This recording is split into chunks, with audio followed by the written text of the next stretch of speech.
শিলিগুড়ি পুর নিগমের জল সরবরাহের ক্ষেত্রে গাফিলতির অভিযোগ তুলে জনস্বার্থে মামলা দায়ের করেন শিলিগুড়ির বিধায়ক শঙ্কর ঘোষ। শুক্রবার শিলিগুড়ি জার্নালিস্ট ক্লাবের সাংবাদিক বৈঠক করে এমনটাই জানান বিধায়ক।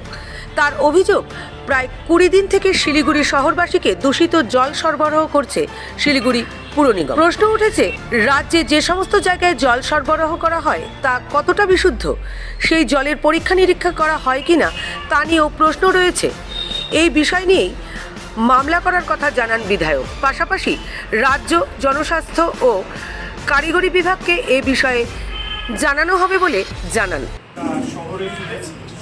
শহরের জলকষ্ট নিয়ে ইতিমধ্যেই শহরে বিভিন্ন আন্দোলন এবং পৌর কর্পোরেশনের পক্ষ থেকে মেয়র সাহেব সহ মেয়র পরিষদরা তারা তাদের বক্তব্য রেখেছেন। আজকে ভারতীয় জনতা পার্টি শিলিগুড়ি সাংগঠনিক জেলার পক্ষ থেকে আমাদের পৌরসভা অভিযান রয়েছে। আমরা যারা এখানে জনপ্রতিনিধি রয়েছি, শিলিগুড়ির বিধায়ক হিসাবে আমি, আমার সাথে উপস্থিত আছেন মাননীয় বিরোধী দলনেতা অমিত জৈন মহাশয়, বিবেক সিং, শালিনী ডালমিয়া, মঞ্জুশ্রী দি, অনিতা। আমি খুব সংক্ষেপে কয়েকটি কথা প্রথমে বলি। বিধায়ক হিসাবে আমি প্রথমেই বলবো যে শিলিগুড়ি শহরে মানুষের স্বাস্থ্য নিয়ে স্বাস্থ্যের মতন সংবেদনশীল বিষয় নিয়ে যে ছেলে খেলা শিলিগুড়ি মিউনিসিপ্যাল কর্পোরেশন করেছেন, কোর্ট খোলবার সাথে সাথেই এই বিষয় নিয়ে আমার পক্ষ থেকে জনস্বার্থ মামলা দায়ের করা হয় এবং জনস্বার্থ মামলায় এটা অবশ্যই আমরা আশা রাখব যে বিচার ব্যবস্থার মধ্যে দিয়ে এই পুরো যে ছেলে খেলা হলো গত 20 দিন ধরে, সেই ছেলে খেলা নিয়ে কারা দায়ী, কাদের দায়িত্বে এই ছেলে খেলা হয়েছে এবং স্বাস্থ্যের মতন একটি সংবেদনশীল বিষয় নিয়ে বা মানুষের জীবন নিয়ে যারা ছেলে খেলা করেছেন তাদের কি হওয়া উচিত, এই সমস্ত প্রসঙ্গগুলি এই জনস্বার্থ মামলায় আমরা উত্তর খোঁজার চেষ্টা করব। এবং তার পাশাপাশি আমরা সারা পশ্চিমবঙ্গে ফুলবাড়ি ওয়াটার ট্রিটমেন্ট প্ল্যান্টে যে ঘটনা আমরা দেখলাম, যে বিগত 20 দিন ধরে মেয়র সাহেবের সাংবাদিক সম্মেলনের মুহূর্ত পর্যন্ত যে জল সরবরাহ করা হয়েছে, সেই জল প্রতিদিনকার যে মনিটরিং সিস্টেম, সেই মনিটরিং সিস্টেমকে উপেক্ষা করে দূষিত জল, কেউ কেউ বলছেন এটা বিষ জল পান করানো হয়েছে।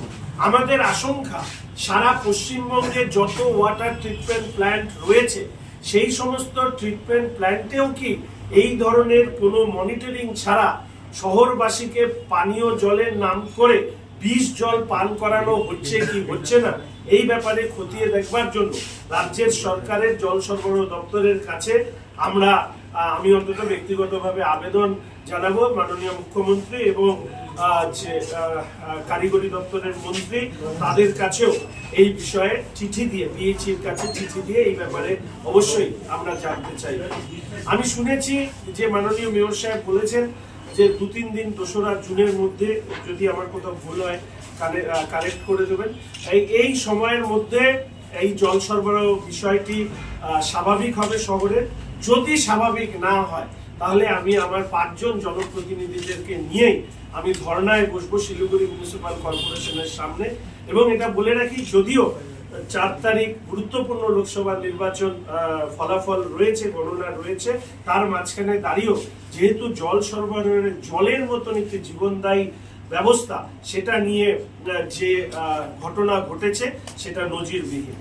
আমি এর আগে বলেছি যে আমাদের মেয়র সাহেব হয় অদক্ষ, অথবা তিনি তাকে তার দল মেয়র হিসাবে আর মানতে চাচ্ছেন। মেয়র পরিষদ এবং আধিকারিকরা এর আগেও মেয়র সাহেব অনেকবার আক্ষেপ করেছেন যে ইঞ্জিনিয়াররা কথা শোনেন না, আধিকারিকরা কথা শোনেন না।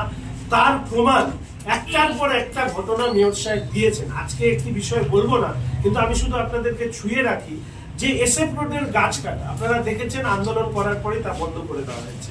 কেন এটা কাটা হলো, কেন বন্ধ করে দেওয়া হলো, মেয়র সাহেবের কাছে উত্তর পাবেন না। আর রামকৃষ্ণ মিশন জমি দখল, তার হোল্ডিং মিউটেশন দেওয়া হয়েছে। আমি এই প্রসঙ্গে পরে আসবো, আজকে এই প্রেসে বলবো না। এখানেও মেয়র সাহেবের ব্যর্থতা ফুটে উঠেছে। এবং সর্বোপরি জল নিয়ে যে নাকানি চোবানি শহরবাসীকে খেতে হলো তার জন্য দায়ী হচ্ছে শিলিগুড়ি মিউনিসিপ্যাল কর্পোরেশন। পরিষ্কার ভাষায় আমি বলতে চাই,